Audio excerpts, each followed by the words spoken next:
హస్తినలో సవాళ్ల సమరం కాకరేపుతోంది. Time place నేనే ఫిక్స్ చేశానని కేజ్రీవాల్ అంటున్నారు. మా నేతలతో కలిసి బీజేపీ ఆఫీస్కే వస్తా, ఒక్కొక్కరిని కాదు ఒకేసారి అందరినీ జైల్లో వేయండని బీజేపీకి సవాల్ చేశారు. మీ డ్రామాలు ఆపాలని కమలం పార్టీ కౌంటర్ ఇస్తోంది. ఆమ్ ఆద్మీ బీజేపీ మధ్య పొలిటికల్ వార్ మరింత ముదురుతోంది.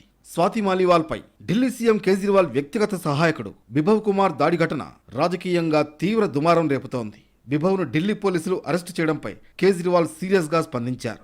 ఇవాళ మధ్యాహ్నం 12 గంటలకు తమ పార్టీ ముఖ్య నేతలందరితో బీజేపీ ప్రధాన కార్యాలయానికి వస్తానని అన్నారు. మీకు కావాల్సిన వాళ్లను జైల్లో పెట్టుకోవాలని కేజ్రీవాల్ ప్రధానికి సవాల్ చేశారు.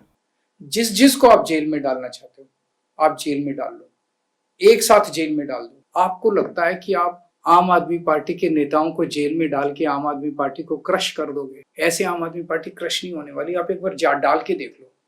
आम आदमी पार्टी एक विचार है जो पूरे देश के अंदर लोगों के दिल में चला गया। जितने आप आम आदमी पार्टी के नेताओं को डालोगे जेल में, उससे 100 गुना नेता ये देश पैदा करेगा। कल 12 बजे मैं अपने सभी नेताओं के साथ बीजेपी हेडक्वार्टर आ रहा हूं। जिसको आपको जेल में डालना आप जेल में डालो। బీజేపీ ఇప్పటికే మనీష్ సిసోడియాను, సంజయ్ సింగ్ ను జైల్లో పెట్టిందని, ఇప్పుడు తన పిఏను అరెస్ట్ చేసిందన్నారు కేజ్రీవాల్.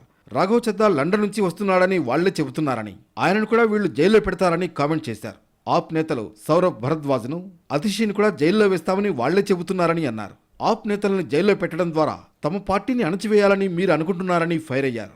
ఇలాంటి చర్యలతో పార్టీ విచ్ఛిన్నం కాదని, కావాలంటే ప్రయత్నించండని ఛాలెంజ్ చేశారు. అటు మంత్రి అతిషి కమలం పార్టీపై నిప్పులు చెరిగారు. బిభవ్ కుమార్ దాడి చేశారంటూ స్వాతి ఆరోపణలు చేయడం వెనుక బీజేపీ కుట్ర ఉందని ఆరోపించారు. ఈ వ్యవహారంలో స్వాతి ఓ పావు మాత్రమే అని మంత్రి అతిషి అన్నారు. కేజ్రీవాల్ పై ఆరోపణలు చేయడమే ఆమె ఉద్దేశమని విమర్శించారు. మరోవైపు కేజ్రీవాల్ ఇంట్లో ఆయన పిఏ తనపై దాడి చేశాడంటూ స్వాతి నిన్న ఓ వీడియోను విడుదల చేయగా, ఆమెకు కౌంటర్గా ఆప్ మరో వీడియో రిలీజ్ చేసింది. స్వాతి ఎడమకాలకు గాయాలైనట్లు ఎయిమ్స్ రిపోర్ట్ ఇచ్చిందని, అయితే కేజ్రీవాల్ ఇంటి నుంచి ఆమె బయటకు వస్తున్న సమయంలో సాధారణంగా నడుచుకుంటూ వచ్చారని ఆప్ తేల్చింది. కాలికి నిజంగా గాయమైతే ఆమె ఎలాంటి ఇబ్బంది పడకుండా నడుచుకుంటూ వెళతారా అని ప్రశ్నించింది ఆప్. అంతేకాదు, తన ఎస్కార్ట్గా వచ్చిన పోలీసులు ఆపే ప్రయత్నం చేసినా ఆమె వారిని వదిలించుకుని బయటకు రావడాన్ని ప్రస్తావించింది ఆమ్ ఆద్మీ పార్టీ.